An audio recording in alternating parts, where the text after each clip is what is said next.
You are magical, lyrical, beautiful.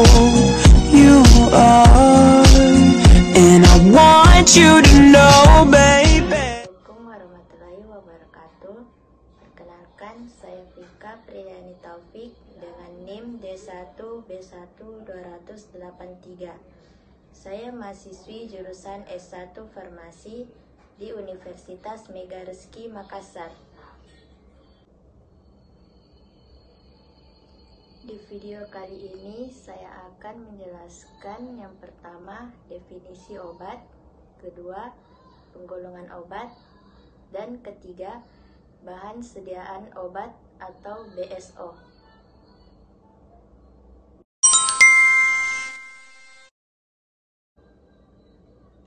Obat adalah suatu bahan yang dimaksudkan untuk digunakan dalam menetapkan diagnosa, mencegah, mengurangkan, menghilangkan, menyembuhkan penyakit atau gejala penyakit, luka atau kelainan badania dan rohania pada manusia atau hewan, memperelok badan atau bagian badan manusia. Besarnya efektivitas obat tergantung pada biosis dan kepekaan organ tubuh, karena setiap orang berbeda kepekaan dan kebutuhan biosis obatnya. Adapun pengertian obat secara khusus, yaitu yang pertama obat baru. Obat baru adalah obat yang terdiri dari satu zat atau lebih, baik yang berkhasiat maupun tidak berkhasiat, misalnya lapisan, pengisi, pelarut, bahan pembantu, atau komponen lainnya yang belum dikenal hingga tidak diketahui khasiat dan keamanannya.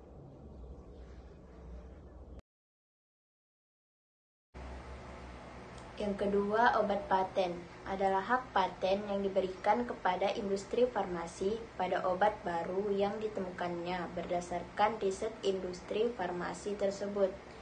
Diberi hak paten untuk memproduksi dan memasarkannya setelah melalui berbagai tahapan uji klinis sesuai aturan yang telah ditetapkan secara internasional. Yang ketiga, obat jadi. Obat jadi adalah obat dalam keadaan murni atau campuran dalam bentuk serbuk, emulsi, suspensi, salep, krim, tablet, supositoria, krisma, injeksi, dan lain-lain, yang mana bentuk obat tersebut tercantum dalam Farmakope Indonesia atau buku resmi lain yang ditetapkan oleh pemerintah. Keempat, obat tradisional. Obat tradisional adalah obat jadi yang berasal dari tumbuhan, hewan, dan mineral atau sediaan galenik, di mana obat ini berdasarkan pengalaman empiris turun-temurun. Dan yang kelima, obat esensial. Obat esensial merupakan obat yang paling banyak dibutuhkan untuk pelaksanaan pelayanan kesehatan masyarakat banyak, meliputi diagnosa, profilaksi, terapi, dan rehabilitasi. Misalkan di Indonesia, obat TBC, antibiotik, vaksin, obat generik, dan lainnya.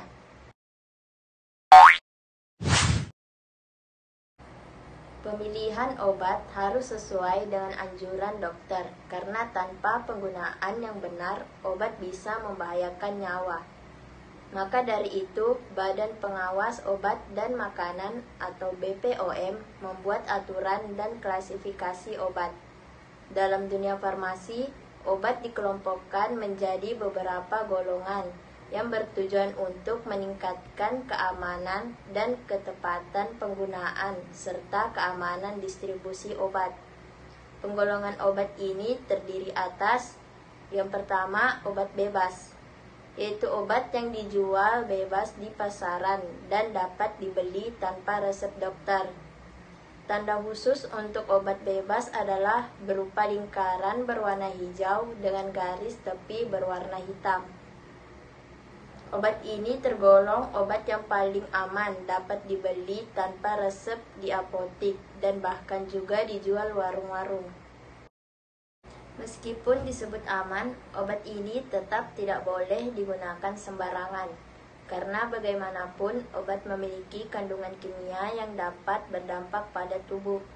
Obat-obatan yang dapat dibeli secara bebas biasanya digunakan untuk mengatasi penyakit yang memiliki gejala ringan. Contohnya adalah parasetamol, multivitamin, antasida, dan lainnya. Yang kedua, obat bebas terbatas. Obat jenis ini sebenarnya masih bisa dibeli tanpa resep dokter, namun tetap tergolong obat keras. Jadi, bagi orang yang memiliki penyakit tertentu, penggunaan obat ini harus dilakukan dengan hati-hati dan sebaiknya menggunakan resep dokter. Meski gejala dan keluhan penyakit sama, obat yang digunakan belum tentu sama. Obat ini ditandai dengan lingkaran biru bergaris tepi hitam. Penggunaan obat ini pun harus mengikuti aturan pengobatan yang tertera pada kemasan. Jangan lupa perhatikan tanggal kadaluarsa obat, serta membaca informasi pada kemasan tentang petunjuk penggunaan obat yang tidak diperbolehkan, efek samping obat, dosis obat, dan cara penyimpanan obat. Beberapa obat yang dijual bebas terbatas adalah CTM, Theophylline, Tremenza, dan Lactobion. Berikut ada beberapa aturan dalam pemakaian jenis obat bebas terbatas.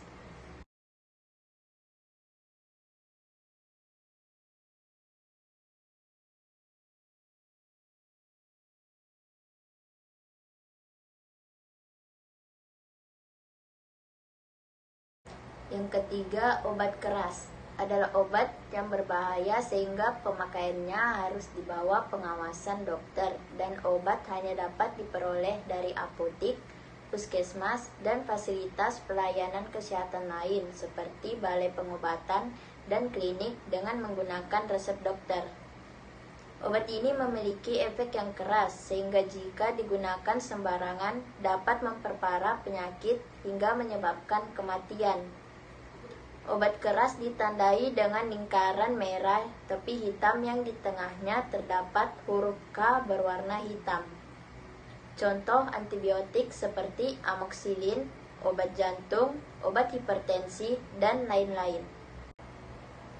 Keempat, obat golongan narkotik. Ini merupakan golongan obat yang paling berbahaya. Obat golongan ini mempunyai simbol seperti tanda plus dengan lingkaran berwarna merah. Golongan obat narkotik berbahan dasar tanaman atau buatan berupa sintesis ataupun semi-sintesis. Obat-obatan ini dapat menimbulkan ketergantungan pada penggunanya, sehingga pemakaiannya perlu diawasi dengan ketat sesuai anjuran dan kebutuhan.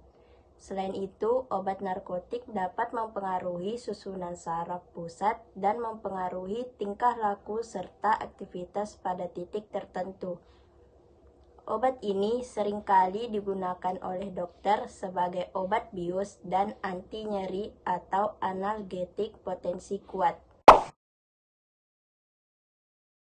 Bentuk obat atau bentuk sediaan obat adalah wujud obat yang diberikan kepada pasien. Bentuk sediaan obat sebagai berikut. Yang pertama, tablet merupakan sediaan padat kompak dibuat secara keempat cetak dalam bentuk tabung pipih atau sirkuler. Kedua, permukaan rata atau cembung mengandung satu jenis obat atau lebih dengan atau tanpa bahan tambahan. Tablet paling sering dijumpai di Indonesia karena bentuk ini mudah dan praktis dalam pemakaian, penyimpanan, dan juga dalam produksinya. Kedua, kapsul merupakan sediaan padat yang terdiri dari obat dalam cangkang keras atau lunak yang dapat larut. Keuntungan dari sediaan kapsul adalah yang pertama, menutupi bau dan rasa yang tidak enak. Kedua, menghindari kontak langsung dengan udara dan sinar matahari. Ketiga, lebih enak dipandang. Tabung kapsul ini biasanya terbuat dari gelatin, pati, dan lain-lain. Contohnya kapsida, inkidal, dan lainnya. Ketiga, kaplet Bentuk sediaan obat kaplet merupakan sediaan berbentuk tablet yang dibungkus dengan lapisan gula dan pewarna menarik. Lapisan warna dan gula ini bertujuan untuk menjaga kelembaban dan menjaga agar tidak terkontaminasi dengan HCl di lambung. Keempat, pil merupakan bentuk sediaan padat, bundar, dan kecil mengandung bahan obat dan dimaksudkan untuk pemakaian oral. Ada beberapa variasi dari pil, antara lain granulae, pilulae, dan boli. Kelima, serbuk atau pulvis merupakan sediaan obat yang berbentuk remahan yang merupakan campuran kering, obat, dan zat kimia yang dihaluskan. Serbuk terbagi menjadi serbuk granulae dan serbuk effervescent. Sama seperti tablet effervescent, serbuk effervescent juga akan mengeluarkan buih ketika bercampur dengan air. Contoh adem sari, J-School, dan lainnya. Keenam, suppositoria merupakan sediaan padat dalam berbagai bobot dan bentuk yang diberikan melalui rektal, vagina, atau uretra. Umumnya meleleh, melunak, atau melarut pada suhu tubuh. Tujuan pengobatan ini adalah yang pertama, penggunaan lokal, memudahkan defekasi serta mengobati gatal, iritasi, dan inflamasi karena hemoroid. Kedua, penggunaan sistematik, aminofilin dan teofilin untuk asma, kloropromazin untuk anti muntah, kloral hidrat untuk sedatif dan hipnitif, aspirin untuk analgesik dan antipiretik.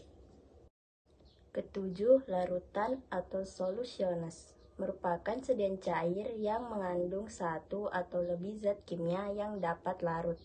Biasanya dilarutkan dalam air yang karena bahan-bahannya, cara peracikan, atau penggunaannya tidak dimasukkan dalam golongan produk lainnya.